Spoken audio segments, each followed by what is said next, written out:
Hello. So we were discussing about the histogram technique for probability density estimation, and we have considered different cases in one dimension, in two dimension, and we started our discussion in multi-dimension when the dimension is more than 2. So we have seen that in one dimensional case what we have is a probability density curve. In two dimensional case what we have is a probability density surface, and in both the cases our constraint was that in case of one dimension the total area under the probability density curve has to be equal to 1. In case of two dimension the total volume under the probability density surface that has to be equal to 1, and accordingly we have computed that what is the probability density value on every bin, whether it is in one dimension or in two dimension. So in case of one dimension, our bins are actually the line segments like this. So if I have variable x and on this axis I plot the probability density function Px, then what we have done is the x axis is divided into a number of bins or number of cells, and within a cell we have assumed that the probability density function is constant. So it is something like this, where the height of this bar, which is nothing but the value of the probability density within this cell, that is determined by the fraction of the training samples which falls under the bin, and simultaneously what is the width of this particular bin. Okay. So this Hi or Hj for a jth bin, which is nothing but P of x, where x lies within this jth bin, which is given by 1 upon Wj, where Wj is the width of the jth bin times Nj by capital N, where this Nj is the number of training samples which falls under the jth bin, and capital N is the total number of training samples. So this is what we had in one dimensional case, or when our variable x is a scalar variable. In two dimension we have extended this concept. So we have a vector variable x whose components are x1 and x2. So I have this plane x1 x2, where this is the x1 axis, this is the x2 axis, and an axis perpendicular to this indicates what is the probability x, where x is a vector. So following the same concept, we divided this plane x1 x2 plane into a number of bins like this, where each of these bin is now a rectangle, and the probability density value over a bin will be represented by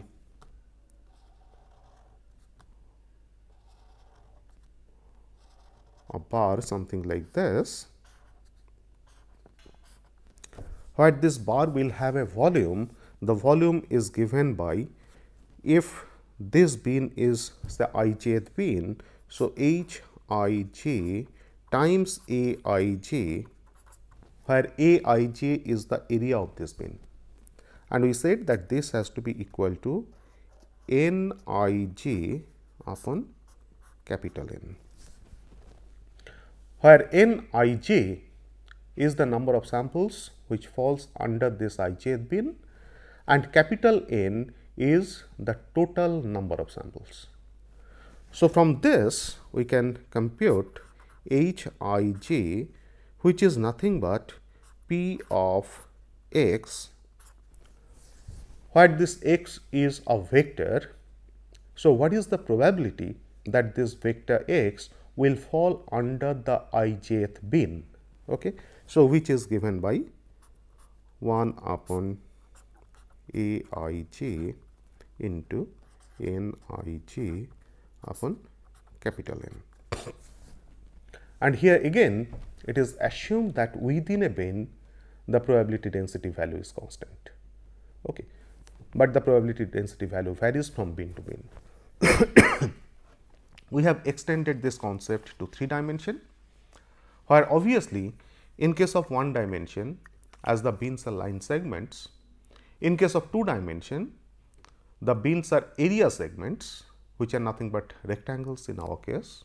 In case of 3 dimension the bins will be volume segments. So, it is a cuboid or say parallelogram, things like that. So, in the last class we had taken a particular scenario. So, now my vector x will be a 3 dimensional vector. So, vector x is equal to x 1, x 2, x 3. So, it has got 3 components.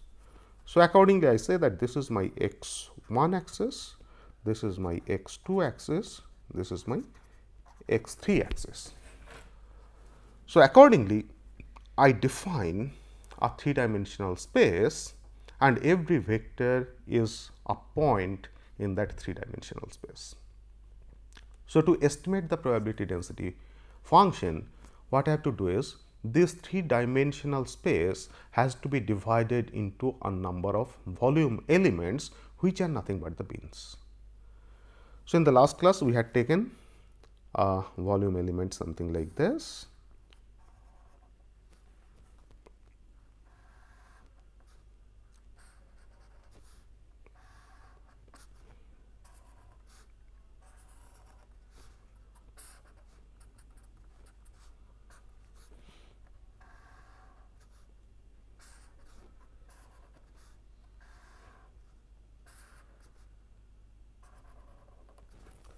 So, here you find that there are 8 volume elements, 4 on this side and 4 on this side. And once I divide this 3 dimensional space into such volume elements, every volume element will have 8 vertices. Okay. So, if I consider a single volume element out of this,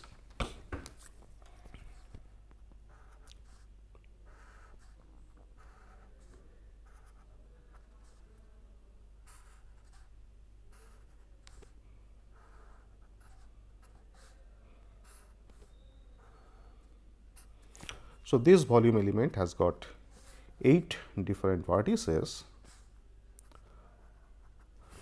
The vertices are 1, 2, 3, 4, 5, 6, 7 and 8. So, these 8 vertices uniquely define this particular volume element. Now, we can take one advantage that because this volume element is a rectangular parallelogram, I need not specify all the 8 different vertices. Rather, if I specify only 2 vertices, then also my volume element is completely defined.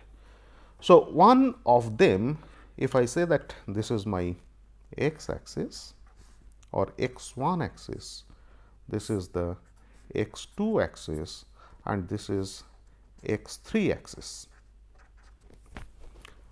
Considering this, you find that if I simply specify the coordinates of this volume element and the coordinates of this volume element, that uniquely specify this particular rectangular parallelogram, where the coordinates of this vertex, the x 1 component will be minimum of x 1 components of all the 8 volume elements of all the 8 vertices. X 2 component will be the minimum of x 2 component of all these vertices. X 3 component will also be the minimum of x 3 components of all these vertices. Similarly, for this vertex, you will find that x 1 component is the maximum of x 1 components of all the 8 vertices. X 2 component will also be the maximum of x2 components of all the 8 vertices, x3 component will also be the maximum of x3 components of all the 8 vertices. To make it more clear, let us assume that this is an unit cube, and you find that if it is an unit cube and this vertex is at the origin, the coordinates of this vertex will be 0, 0, 0. Coordinates of this vertex will be 0, 0, 1. This vertex will be 1, x2 component will be 0, x3 component will be 0. For this vertex, both x1 and x2 component will be 1, whereas x3 component will be 0. So, it will be 1, 1, 0. For this vertex, all of them will be 1. For this component, I will have x2 component 1, x3 component 1, but x1 component is 0. So, it is 0, 1, 1. For this one, we have already done, and for this, which is hidden, it will be x1 is 0, x2 is 1, and x3 is again 0. So, you find that I have got, oh, this one is left. For this one, I will have x1 component 1, x3 component 1, and x2 component is 0. So, it is 1, 0, 1. So, I have 1, 2, 3, 4, 5, 6, 7, 8. So, all the 8 vertices. Now, if you look at the coordinates of all the 8 vertices, you find that considering the x1 component, the x1 components of all the 8 vertices are either 0 or 1. So, the minimum is 0. Similarly, x2 component minimum is 0, x3 component minimum is 0. So, 0, 0, 0 is one of the vertex which is required to define this volume element, and that is what is this one. Similarly, the maximum of all the x1 components is equal to 1, maximum of all the x2 components is also 1, and the maximum of all the x3 components, that is also 1. So, it is 1, 1, 1, which is another vertex which is necessary for defining this particular rectangular parallelogram, and which is this one. So, if I simply know this vertex and this vertex, I can form this rectangular parallelogram. And because this is the minimum of all the coordinates, so I call this as mean point,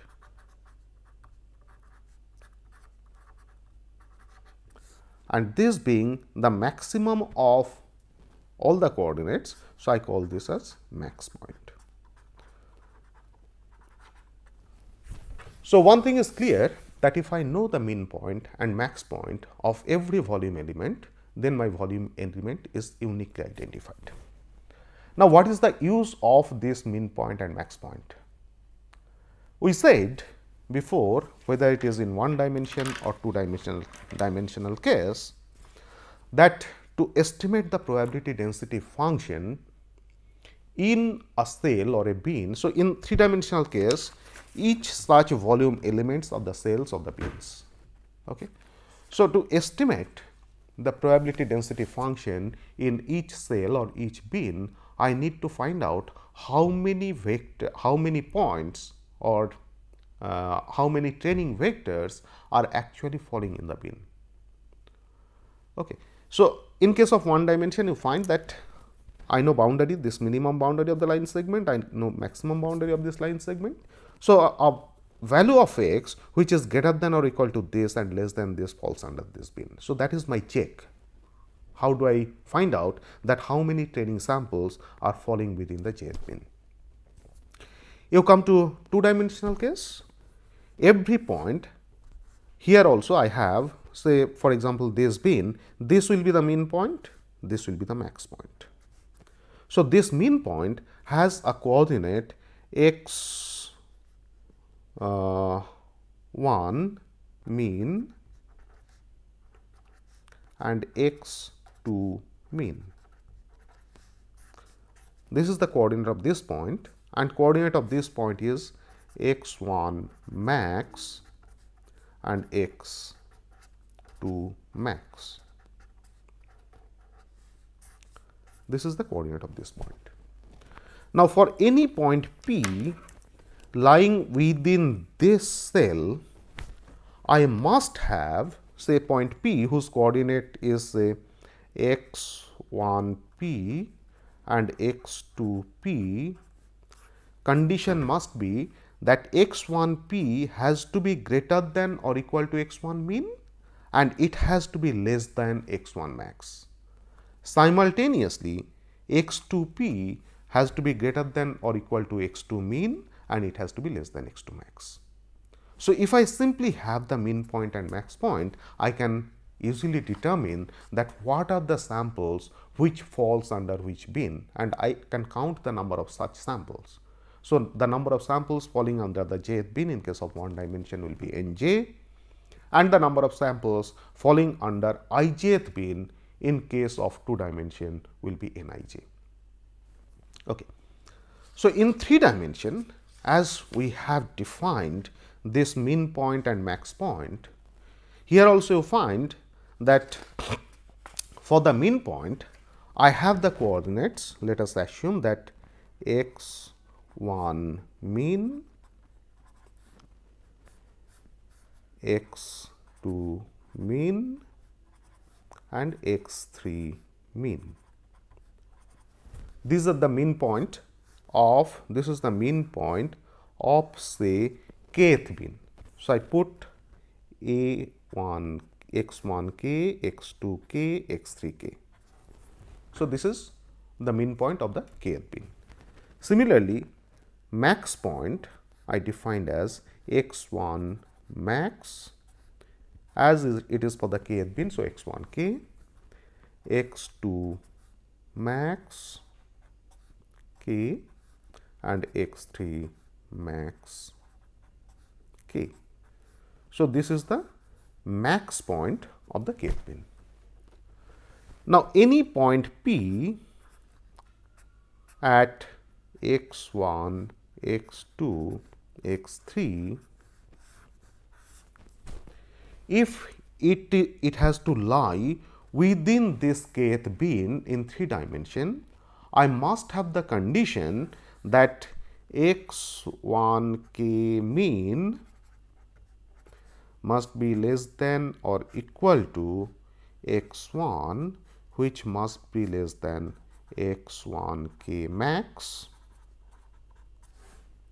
Similarly, x2k mean must be less than or equal to x2, which is less than x2k max,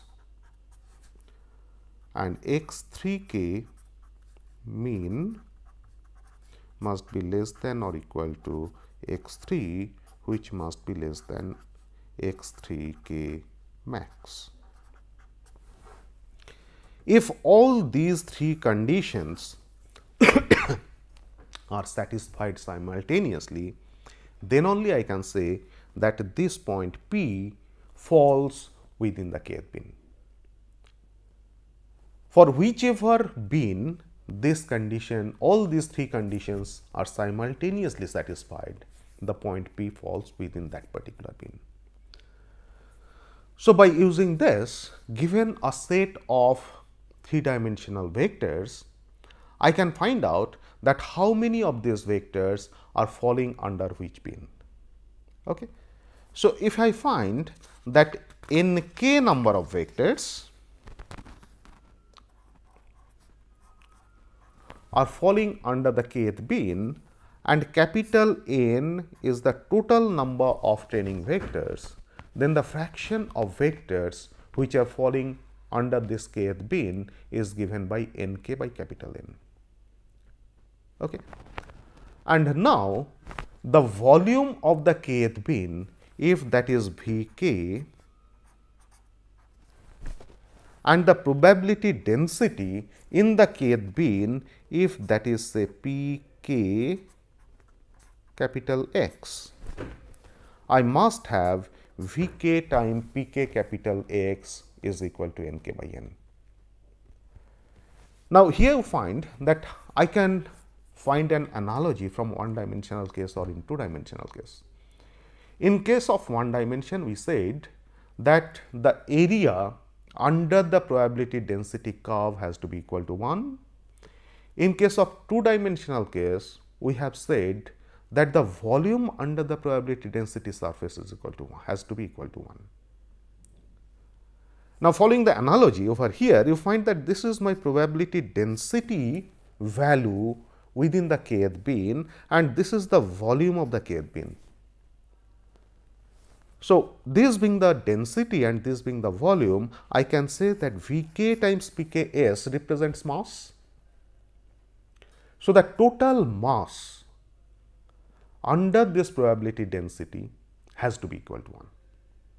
So, this is a simple analogy which can be drawn from one dimension or two dimension to three dimension, and later on we will see after some time that this can be extended to multi-dimension.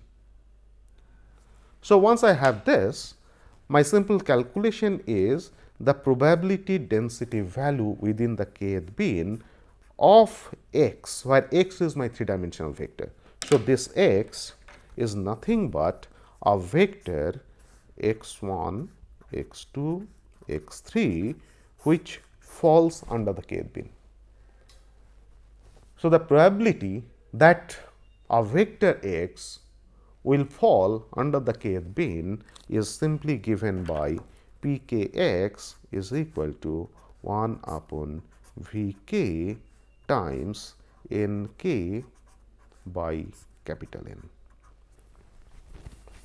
where Vk is the volume of the kth bin, Nk is the number of samples which is falling under the kth bin, and capital N is the total number of training samples. So, I can easily find out the probability density function in case of three dimension. Now, let us see that how we can extend this to multi-dimension, because as we have seen earlier, in our case it is not necessary that I will have only the scalar variable or vector variables, two dimensional vector variables or three dimensional vector variables and so on. The dimensionality of our vectors can be much more than that, because when we are dealing with pattern recognition, each vector is formed by different features of the pattern. I can compute one feature, I can compute two features, I can compute three features, I can compute 5 features, I can consider 10 features, I can consider 100 features, I can consider 1000 features. This depends upon what is the complexity of the patterns that we are trying to deal with. If the pattern is very simple, only one feature may be sufficient, in which case a univariate probability density function is sufficient for us. If the pattern is slightly more complicated, I may be satisfied with 3 number of features, which gives me 3-dimensional feature vector. So, probability density function in 3 dimension like this what we have computed, that may be sufficient. If the pattern is very complicated, where I may have to have hundreds of features to represent a pattern, maybe 1000. So, those 1000 features forming a feature vector, the dimensionality of my feature vector becomes 1000. Okay. So, the space that I have to consider in which I have to estimate the probability density is neither 1 nor 2 nor 3, it has to be a 1000 dimensional space. And visualization of a 1000 dimensional space is not that simple. Maybe somehow we can visualize up to 3 dimension, but we cannot easily visualize a 1000 dimensional space. But what I have to do is I have to work using the concepts. Okay. So, before I go into that, let us assume, let us just look at that how I can evolve a multi-dimensional space. Let us consider a very simple case initially. Suppose I have a point. So, this is a point. And we all know that a point is of 0 dimension. It neither has length, not breadth, no depth, and so on. So, it has 0 dimension. Now, if I pull this point in a certain direction along a certain line, what I get is a line segment. And a line is in 1 dimension. So, you find that from 0 dimension, which was a point, if I pull the line in a particular direction, what I trace is a line, and this line is defined in a single dimension, because I know what is the direction of the line. Okay. So, what I have is a line is in 1 dimension, because I know what is the direction of the line. Okay. So, what I get is an 1 dimensional space, and a straight line is defined in a 1 dimensional space. Now, given this, if I now pull the line or drag the line in a direction perpendicular to the direction of the line, or in other words, I drag the line in this direction. Okay. So, I get the line over here. So, you find that what I have is a rectangle. So, from 1 dimensional space which contains a line, if I drag the line in a direction which is perpendicular to the direction of the line, what I define is a rectangle, and this rectangle is in 2 dimension. Okay. So, if this was one dimension, this is the other dimension. One of the dimensions I call as x 1 and the other dimension I call as x 2. So, I have a 2 dimensional space, and in the 2 dimensional space I have a rectangle, okay, or even a square, which is defined in a 2 dimensional space. Now, what I can do is I can drag this square or the rectangle in a direction which is perpendicular to the plane x 1 y x 2. Okay. So, if I drag it in a direction which is perpendicular to x 1 x 2 like this. So, this was the plane, I have dragged this plane in the direction perpendicular to x 1 x 2, what I have got is this. So, now you find that what I have actually got is a cube, because if the displacements or the amount of drag in every direction is same, I get a cube. If they are not same, I get a parallelogram, and this parallelogram is defined in 3 dimension. Now, come to a case that when this point was dragged by an amount say L, the length of the line becomes L. If I drag this line perpendicular to the direction of the line by the same length L, I get a square whose area is L square. If I drag this square in the direction perpendicular to the plane x 1 x 2, I get a cube. So, this is also L, and I get a cube whose volume is simply L cube. Now, if the amount of drags are different, suppose this drag is A, this drag is, let me some other color, this drag is A, the amount of this drag is B, amount of this drag is C, what I get is a parallelogram whose volume is simply A, B, C, right. So, now let us use another concept, that I have a 3 dimensional space, and in the 3 dimensional space I have a cube or a parallelogram. Now, I can also assume that this cube or this parallelogram is something like a planar segment, a plane segment in a hyperplane. As we said that up to 3 dimension we say planes, beyond 3 dimension which we cannot visualize easily, we add the term hyper. So, I can consider that this cube or this parallelogram is a planar segment in a hyperplane. So, if I drag this cube in the direction which is orthogonal to the hyperplane, what I have is I have another cube or another parallelogram in 4th dimension. So, this is something conceptual. So, I have another cube or another parallelogram in 4th dimension, and if that drag is same as drags which we have given before, that is I drag it by the same displacement L, the volume of that hypercube in 4th dimension will be L to the power 4. So, what we have done over here, that in 3 dimension the volume of the cube is L cube, in 4th dimension this will be L to the power 4 if it is a hypercube in 4th dimension.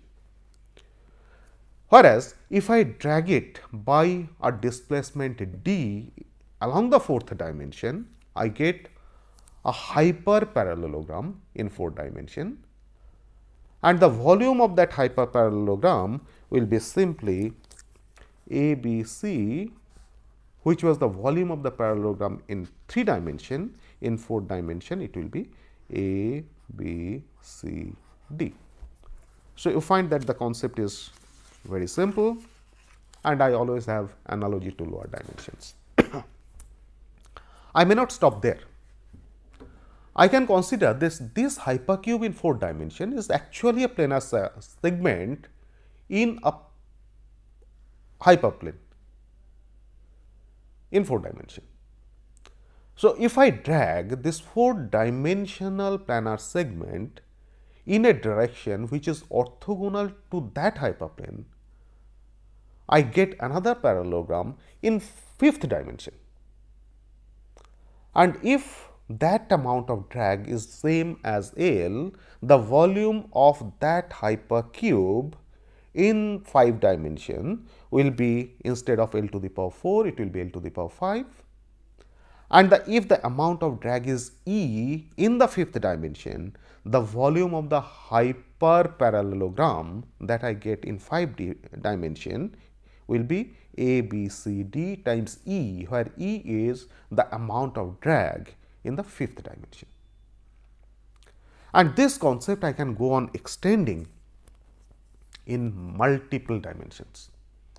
So, if I have a feature space of dimension say 1000, okay.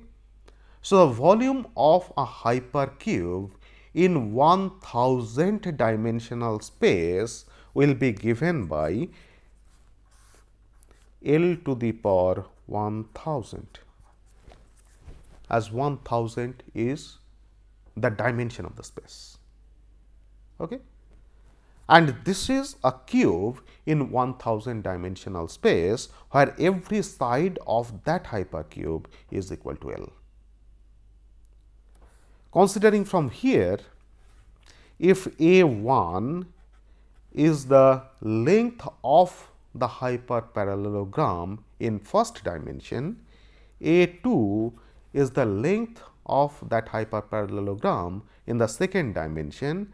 Like this, A1000 is the length of that hyperparallelogram in 1000th dimension, then the volume of the hyperparallelogram will be A1 into A2 into A3 up to 1000. So, I can simply represent this as product AI, I is equal to 1 to 1000. So, this will be the volume of the hyperparallelogram in 1000 dimension. Okay.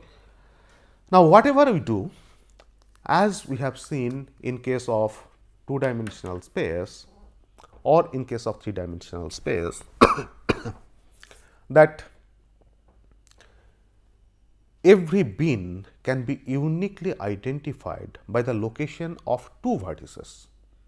One of the vertex is the mean point, the other vertex is the max point, and for any point to lie within this bin, its corresponding coordinate must be greater than or equal to the corresponding coordinate of the mean point and less than the corresponding coordinate of the max point. So, similarly, in this multidimensional space, what we are doing is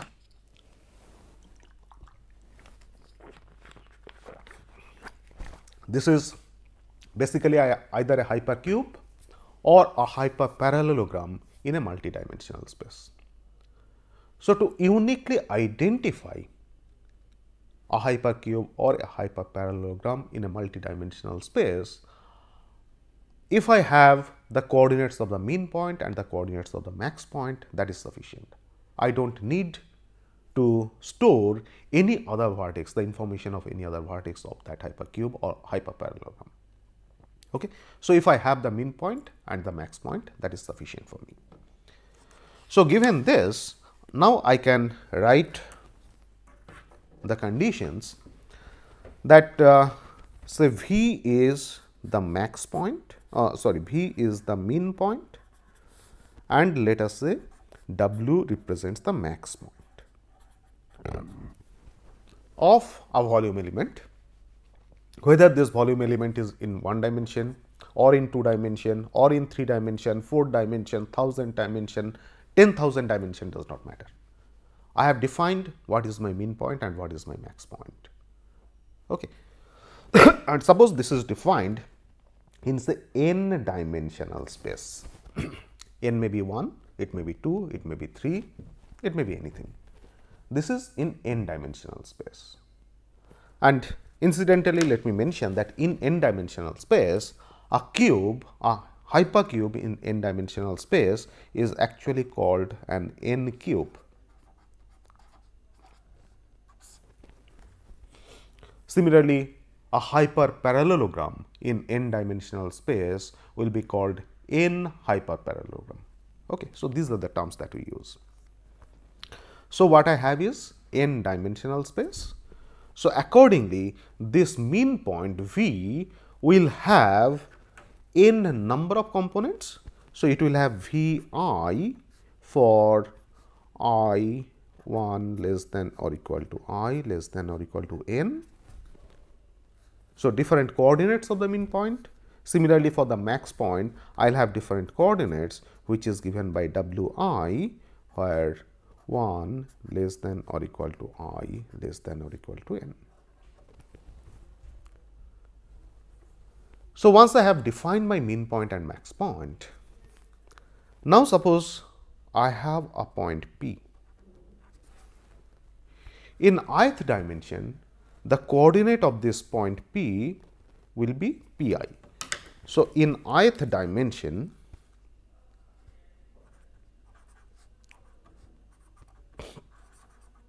or ith direction,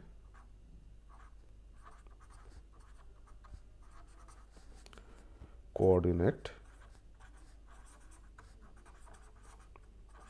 is Pi. So, here again I varies from 1 to n as we have n dimensional space. So, P is an n dimensional vector as V or W, each of them are n dimensional vectors.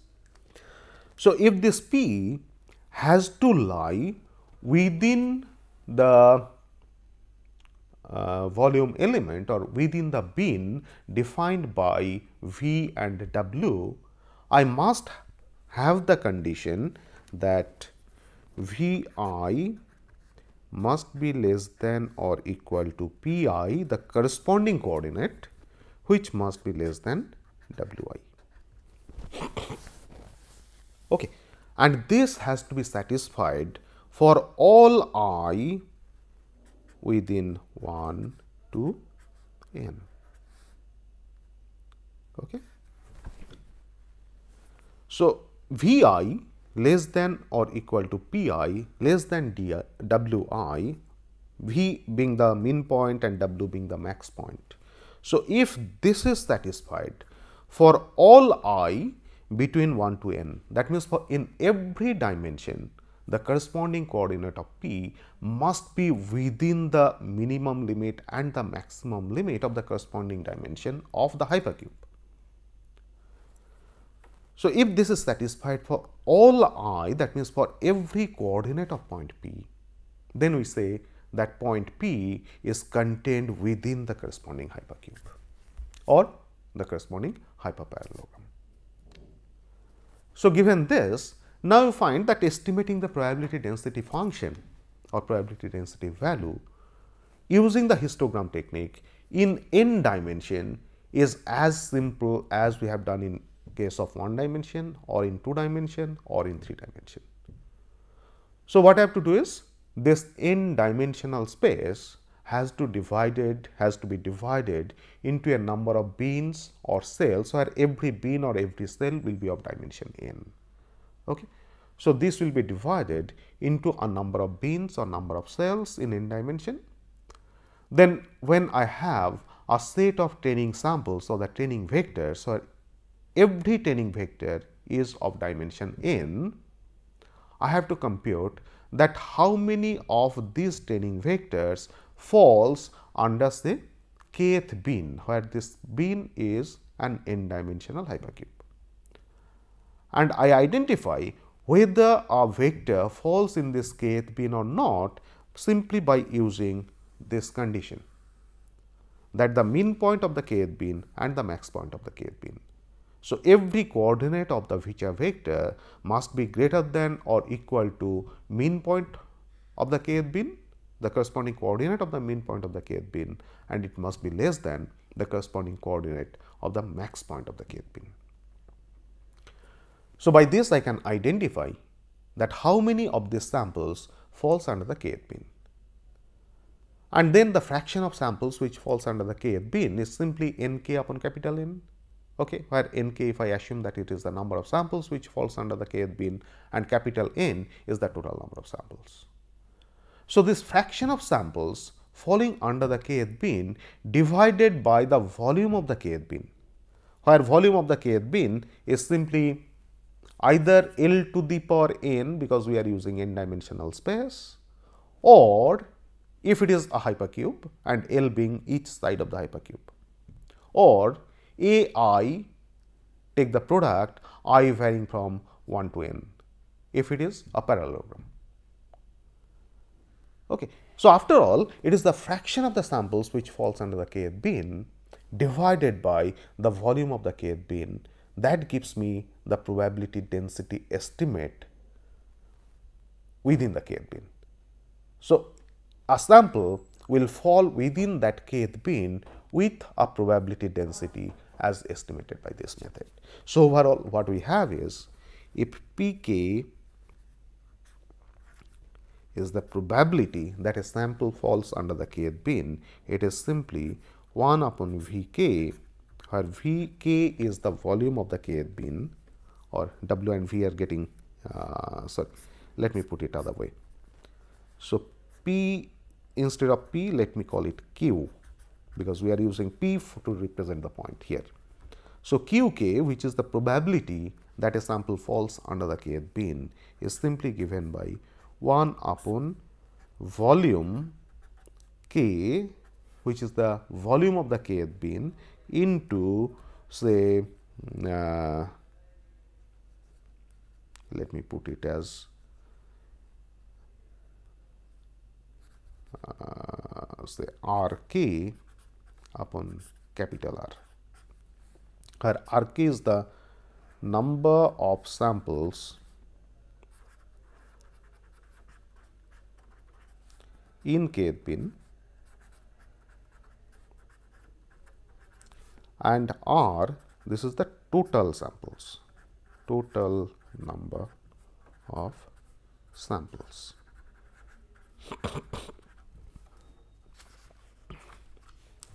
Okay. So, whether we are trying to find out the trying to estimate the probability density function in 1 dimension, 2 dimension, 3 dimension, n dimension, does not matter. The concept is this. I can use it in 5 dimension, I can use it in 10 dimension, I can also use in 100 dimension, does not matter. Okay. So, this is what we have discussed about the histogram based technique for probability density estimation. We said initially that there are many other techniques, but the other technique that we are going to discuss in this course is what is called window based technique. So, the next technique that I will discuss now is what is called window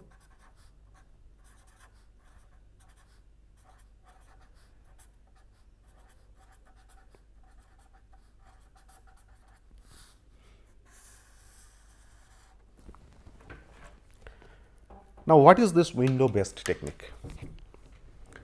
In case of window based technique, it is assumed that every sample is a representative of a probability density function. Okay.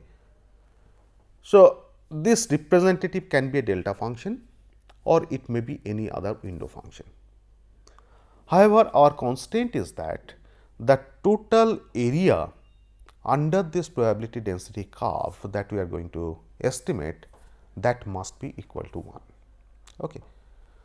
So, if I use a delta function, a very simple case, if I use that probability density function is a delta function and every sample represents the probability density function, which is a delta function. So, what is a delta function? It is a spike with a very small width, right. And as before, the area under this delta function will be the width multiplied by the height of that spike. Okay. So, if I have situation something like this, that I have say, let us assume that we have only 3 samples, 1, 2 and say 4. So, these are the 3 samples that we have. Obviously, in this case we are assuming that we have a scalar variable x and these are 3 samples of the scalar variable. So, if I use, so this is my x and this is this direction I plot probability of x. So, I have a sample, this is 0, this is say 1, this is 2, somewhere here it is 3 and this is 4, this is 5, this is 6 and so on.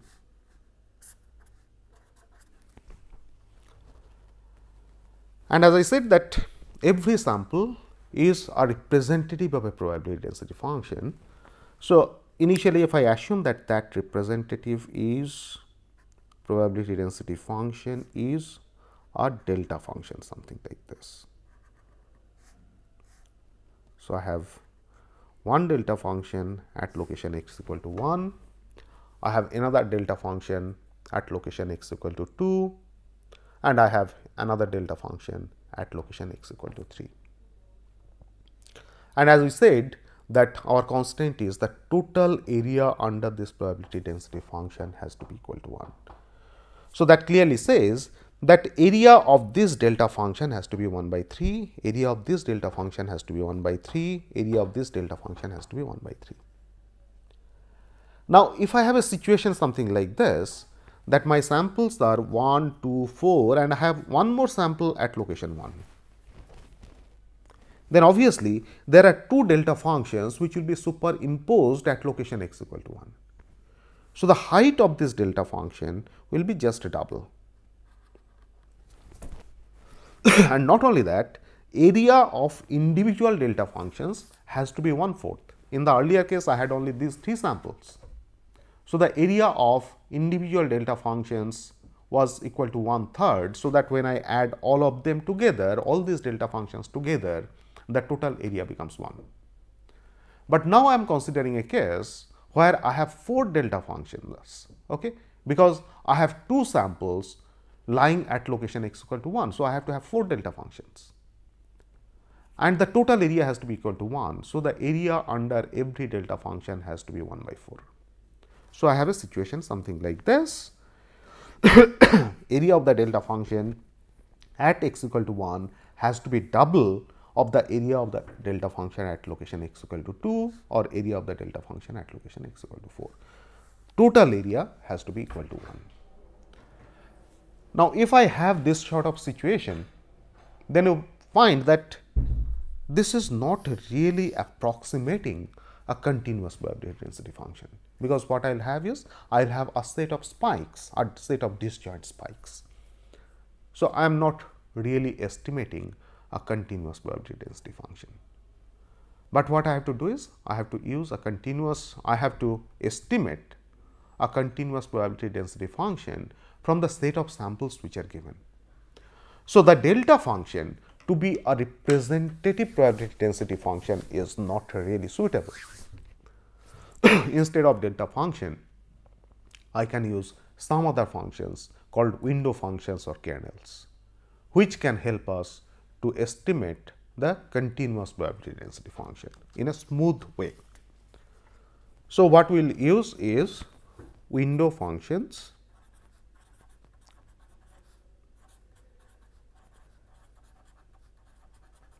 or which are also called kernels. Of course, they have to be properly normalized so that the total area remains equal to 1. So, these window functions or kernels again can be of different type. I can use a very simple rectangular window. I can use triangular window. So, the window, if I use a rectangular window, the window will be something like this, which is nothing but a box function. If I use a triangular window, the window will be something like this, or even I can also use a normalized normal distribution. So, the window will be something like this.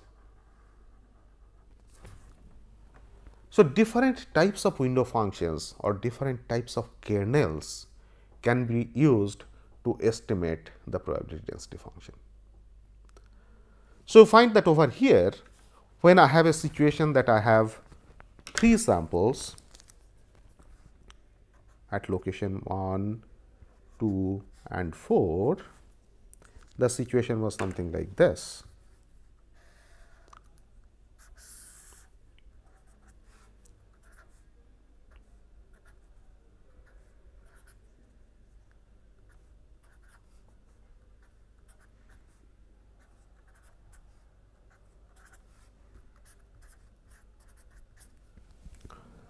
So, if I use say simpler case this rectangular window, then at 1 I will have a rectangular window. Suppose the width of the window is, let us assume 2. So, I place a window 2 over here. At location 2 again I have to put a rectangular window whose width, let us say again equal to 2. So, this window will be something like this, and at location 4 again I will put a rectangular window whose width is again equal to 2. So, I will have a window something like this. So, the overall probability density estimate is basically sum of all these window functions, and I have to normalize these windows in such a way that because I have 3 different windows. So, the total area under these 3 different windows has to be equal to 1. Okay. And by using this, you find that your overall probability density function, as it is the sum of all the probability density estimates, will be something like this.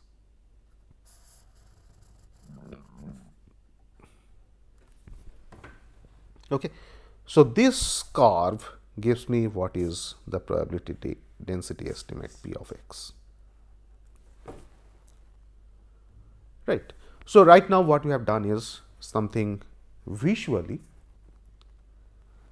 In the next class, we will talk about if I use instead of rectangular window say a triangular window or some other window, how can we estimate the probability density functions, right. And we will also find analytically that how we can estimate, given these different samples of 1 to 4 or something like this, these different samples, and given the kind of window function that you are going to use, then how we can estimate the probability density at an unknown location x. So, I want to estimate this p x, where x is not any of these samples which are given for training. Okay. So, these samples are given, you are given an window function which has to be used to estimate the probability density. Now, at an unknown x, I want to estimate what will be p of x. So, how we can do it? By using the window function. So, that part we will consider in our next class. Thank you.